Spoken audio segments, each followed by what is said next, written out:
महंत राम सुंदर दास शामिल हो सकते हैं। बीजेपी के कार्यक्रम में शामिल हुए हैं महंत राम सुंदर दास और इस दौरान छत्तीसगढ़ के प्रभारी ओम माथुर ने उन्हें पार्टी में शामिल होने का आमंत्रण दे दिया। उन्होंने कहा कि महंत जी, अब आपके लिए समय आ गया है, लोकसभा में आ जाइए, पिछली बार भूल हो गई थी। तो ओम माथुर छत्तीसगढ़ बीजेपी के प्रभारी, उन्होंने महंत राम सुंदर दास को भारतीय जनता पार्टी में शामिल होने का आमंत्रण दिया है। उन्होंने कहा कि लोकसभा में आ जाइए, पिछली बार भूल हो गई थी। तो विधानसभा चुनाव में कांग्रेस पार्टी के टिकट पर चुनाव लड़े थे महंत राम सुंदर दास। आज यहाँ के बहन जी भी विराजमान है, शायद वो एमपी साहब से व्यस्त हो रहे। बहन जी, अब तो समय आ गया आपके लिए भी, आ रही है लोकसभा, हो गया, छोड़ो नहीं छोड़ो, क्योंकि पिछली बार भूल हो गई, मुझे बताया।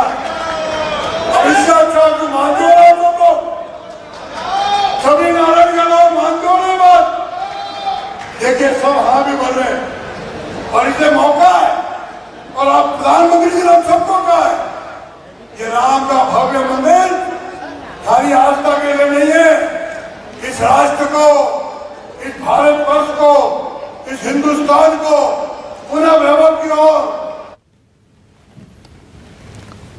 तो खबर पर ज्यादा जानकारी के साथ हमारे संवाददाता वैभव शिव पांडे जुड़ रहे हैं। वैभव, महंत राम सुंदर दास को पार्टी के प्रभारी ओम माथुर ने भारतीय जनता पार्टी में शामिल होने का आमंत्रण दे दिया है, क्या कुछ अपडेट?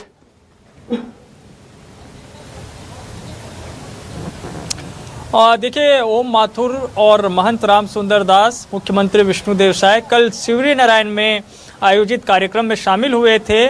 चूंकि महंत राम सुंदर दास लंबे समय तक कांग्रेस में रहे हैं और अभी विधानसभा चुनाव के बाद उन्होंने कांग्रेस से इस्तीफा दिया था। अब चूंकि महंत जी की नज़दीकी बीजेपी के नेताओं से बढ़ी है, खुद मुख्यमंत्री विष्णुदेव साय उन्हें अपने साथ लेकर कल शिवरी नारायण गए थे और इसी दौरान मंच पर जब कल उनके साथ मौजूद थे तो ओम माथुर ने सीधे जो है उसी कार्यक्रम में उन्हें आमंत्रित किया और कहा कि जो हुआ सो हुआ, अब भूल जाइए, अब हमारे साथ आ जाइए, लोकसभा का चुनाव नजदीक है। तो ये ऑफर एक तरीके से महंत राम सुंदर दास को बीजेपी की तरफ से दे दिया गया है। महंत राम सुंदर दास को ये तय करना है कि वो बीजेपी के साथ जाएंगे या नहीं।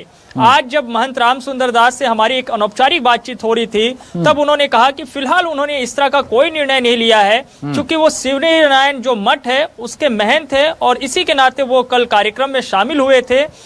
उनका फिलहाल बीजेपी में जाने का कोई प्लान नहीं है, लेकिन जो माहौल छत्तीसगढ़ के भीतर में बन रहा है, दिख रहा है, उससे ये इनकार भी नहीं किया जा सकता कि देर सवेर हो सके तो महंत राम सुंदर दास भी बीजेपी में आ सकते हैं। बाबा, लोकसभा चुनाव बिल्कुल नजदीक है और अभी हाल ही में कल ही अयोध्या में भव्य श्री राम मंदिर में रामलला विराजमान हुए हैं। ऐसे में भगवा खेमे के जितने भी लोग हैं, जितने भी साधु संत हैं, वो बड़ी संख्या में भारतीय जनता पार्टी का दामन थाम सकते हैं। लिहाजा हो सकता है कि इसी बात को ध्यान में रखते हुए ओम माथुर ने उनको ये ऑफर दिया हो। और बिल्कुल सही बात है, लोकसभा चुनाव में दावेदारी को लेकर, क्योंकि चुनावी राजनीति और पार्टी में ज्वाइन होना, ये दो बड़ी बातें होती हैं। क्या ये कोई बात हो सकती है कि जाए तो फिर चुनावी राजनीति में जाएं, टिकट मिले, चुनाव लड़ें?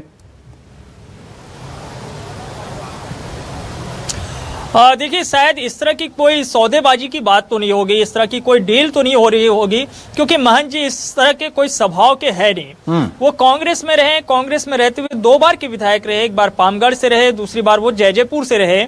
और विधानसभा चुनाव 2023 को लेकर चर्चा चल रही थी, दावेदारी हो रही थी, तब भी महंत राम सुंदर दास ने जांजगीर से टिकट मांगी थी। लेकिन